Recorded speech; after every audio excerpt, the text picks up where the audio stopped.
Comparative method کے through یا comparative system کے تھرو امپلائیز کو ایک اور طریقے سے بھی ایویلویٹ کیا جاتا ہے جسے ہم فورسڈ ڈسٹریبیوشن کہتے ہیں.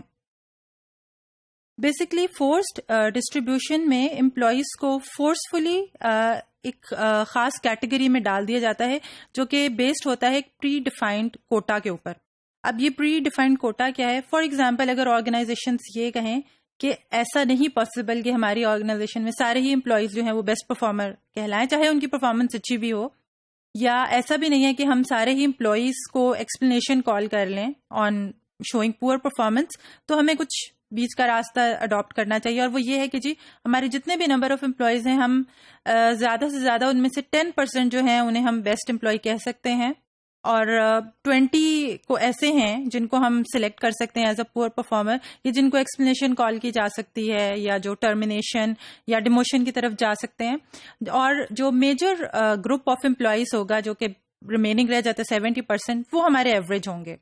یہ اکثر آرگنائزیشن اس کو پری ڈیفائنڈ ڈیسائیڈ کر لیتی ہیں کہ ہم اس لیول پہ کریں گے، اور وہ دیکھ لیتے ہیں کہ جی جتنے آپ کا بہت ایکسیپشنلی پرفارمرز ہیں وہ جتنے بھی ہوں اس کا ہم کوٹا 10% ہی رکھیں گے. 10% امپلائیز ہی صرف اس گروپ میں جا سکتے ہیں، اور پورے پرفارمرز میں سے 20% ہی ہیں جن کو ہم ایز اے پور پرفارمر گریڈ کریں گے یا جن سے ہم ایکسپلینیشن کال کر سکتے ہیں. تو ایک پری ڈیفائنڈ کوٹا ڈیسائیڈ کر دیا جاتا ہے، اور اس بیسکلی جو ایویلویشن ہے اس کی ریپرزینٹیشن ایک بیل چارٹ سے کی جاتی ہے جو ہمارے یہاں اسٹارٹس میں بھی بہت یوز ہوتا ہے.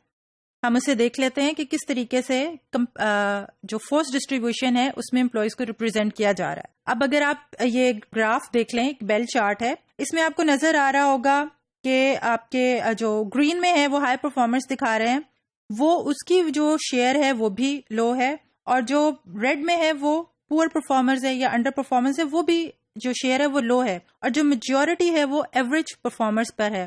تو organization is showing that average number of people are performing at the satisfactory level. اس میں سے کچھ جو ہیں وہ بہت ایکسیپشنل ہیں، اور کچھ ہیں ایسے جن کی پرفارمنس میں ایشوز ہیں جس کو ایڈریس کرنے کی ضرورت ہے. سو ان دس مینر جو کمپیریٹیو سسٹم ہے یا امپلائیز کو ایک دوسرے کے کمپیریزن میں ایویلویٹ کیا جا رہا ہے، وہ as in a group evaluate کیا جا رہا ہے through a forced distribution method. جو ہمارا نیکسٹ میتھڈ ہے جس کے تھرو امپلائی بیہیویئرس کو میئر کیا جاتا ہے، ایک تو ہے کمپیریٹیو میتھڈ جس کو ہم نے پہلے بھی ڈسکس بھی کیا ہے، ایک ہے ایبسلیوٹ میتھڈ جس میں کوئی کمپیریزن نہیں ہے بلکہ امپلائی کو اس کی اپنی کیپیسٹی، اسکل سیٹ اور نالج کی بیس کے اوپر ایویلویٹ کیا جا رہا ہے وداؤٹ میکنگ اینی کمپیریزن. اس میں ایک میتھڈ آتا ہے ایسے میتھڈ. ایسے سے صاف پتہ چل رہا ہے کہ it is something like a statement form. اس میں کوئی گریڈ نہیں ہے، کوئی پرٹیکولر اسکیل نہیں ہے، کوئی کلوز اینڈڈ چوائس نہیں ہے، کوئی یس نو نہیں ہے. ایک ڈسکرپشن ہے جس میں supervisor openly in an open ended statement لکھ سکتا ہے ایز این ایسے فارم کہ جی امپلائی کی اسٹرینتھس کیا ہیں، ویکنیسز کیا ہیں، اس نے اچھا پرفارم کیا، اس نے لو پرفارم کیا. اور اس ایسے میں صرف اسٹرینتھس، ویکنیسز یا گڈ اور بیڈ پرفارمنس ہی نہیں ڈسکس کی جاتی، اس میں ایون سجیشنز بھی دیے جا سکتے ہیں کہ جو پرفارمنس گیپس ہیں ان کو کیسے ایڈریس کیا جاتا ہے. مین چیز اس کی یہ ہے کہ ایسے میں کوئی بھی فکسڈ فارمیٹ نہیں ہے، کوئی ٹیبولر فارم یا کوئی ایسا اسکیل نہیں ہے کہ اس کے اندر رہتے ہوئے آپ نے امپلائی کو گریڈ کرنا ہے. ایک سبجیکٹو میتھڈ ہے جس میں سپروائزر نے سبجیکٹولی ایک ایسے فارم یا ایک اوپن اینڈڈ اسٹیٹمنٹس کے تھرو امپلائی کی پرفارمنس کو ریٹ کیا ہے. اس کی ہم ایک ڈیمونسٹریشن دیکھ لیتے ہیں کہ ایسے اسٹائل میں پرفارمنس اپریزل جو ہے وہ کس طرح سے ہو رہی ہوتی ہے. یہاں پہ اگر آپ دیکھیں تو پرفارمنس فیکٹرز ہیں وہ planning, organizing, directing, controlling, developing people, یہ کرائیٹیریا ہے.